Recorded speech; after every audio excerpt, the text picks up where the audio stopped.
أعوذ بالله من الشيطان الرجيم.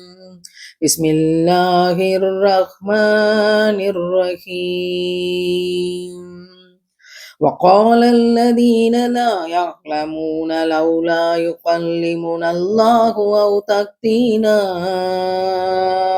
آية كذلك قال الذين من قبلهم مثل قولهم تشابهت قلوبهم قد بينا الآيات لقوم يوقنون. இன்னும் அறியாதவர்கள் கூறுகிறார்கள், அல்லாஹ் ஏன் நம்மிடம் பேசவில்லை, மேலும் நமக்கு ஏன் அத்தாட்சி வரவில்லை என்று.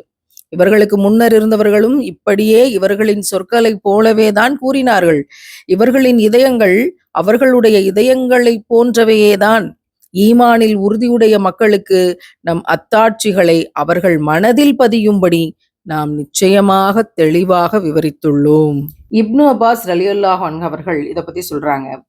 அல்லாஹ்வின் தூதர் நபிகள் நாயகம் ஸல்லல்லாஹு அலைஹி வஸல்லம் அவர்களிடம் ஒரு யூதர் கேட்டார், முகமதே, நீங்கள் கூறுவதைப் போல உண்மையிலேயே அல்லாஹ்வின் தூதராக நீங்கள் இருந்தீங்கன்னா அல்லாஹ்விடம் சொல்லுங்கள், அவன் எங்களிடம் பேச வேண்டும், அவனுடைய வார்த்தைகளை நாங்கள் கேட்க வேண்டும் அப்படின்னு சொன்னார்.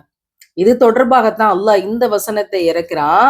ஏற்கனவே இதை போல கேட்டார்கள் இவர்களுடைய முந்தைய தலைமுறையினர், அதே போல இவர்கள் கேட்கிறார்கள். அல்லாஹ் ஏதாவது அத்தாட்சியை இறக்கினால், அவர்களிடம் ஏதாவது சான்று வந்தால், அல்லாஹ்வின் தூதர்களுக்கு வழங்கப்பட்டதை போல எங்களுக்கும் இறைவன் வழங்கினாதான் நாங்க நம்புவோம். அது வரைக்கும், எங்களுக்குன்னு தனிப்பட்டு கொடுக்காத வரைக்கும் நாங்க நம்பிக்கை கொள்ளவே மாட்டோம் என்று அவர்கள் சொல்லுகிறார்கள். பூமியில் எங்களுக்காக ஒரு நீரூற்றை நீர் ஓடச் செய்யாத வரை உம்மை நாங்கள் நம்ப மாட்டோம். அல்லது உமக்கு பேரீச்சை மற்றும் திராட்சை தோட்டம் இருக்கணும், அவற்றுக்கு இடையே நதிகளை பெருக்கெடுத்து ஓடச் செய்ய வேண்டும்.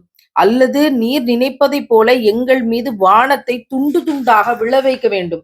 அல்லது அல்லாஹ்வையும் வானவர்களையும் நீர் நேரில் அழைத்து வர வேண்டும். அல்லது தங்கத்தாலான ஒரு வீடு உமக்கு இருக்க வேண்டும். அல்லது நீர் வானத்தில் ஏற வேண்டும். நாங்கள் படிக்கத்தக்க நூல் ஒன்றை எங்களுக்கு இறக்கி கொண்டு வராத வரை நீர் ஏறி சென்றதை நாங்கள் நம்ப மாட்டோம் என்று இவர்கள் கூறுகிறார்கள்.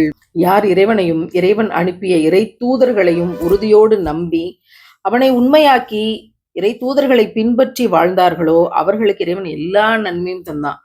யார் உள்ளத்தில் செவிப்புலனில் இறைவன் முத்திரையிட்டானோ, அவர்களுடைய பார்வையில் திரையை ஏற்படுத்தினானோ, அவர்களுக்கு இந்த நிலைமை தான் அப்படிங்கிறதுக்கு இந்த வசனத்தை அல்லாஹ் இறக்கி தந்தான். இறைவனுக்கு எதிரான சந்தேகங்களை விட்டு யா அல்லாஹ் எங்களை பாதுகாப்பாயாக.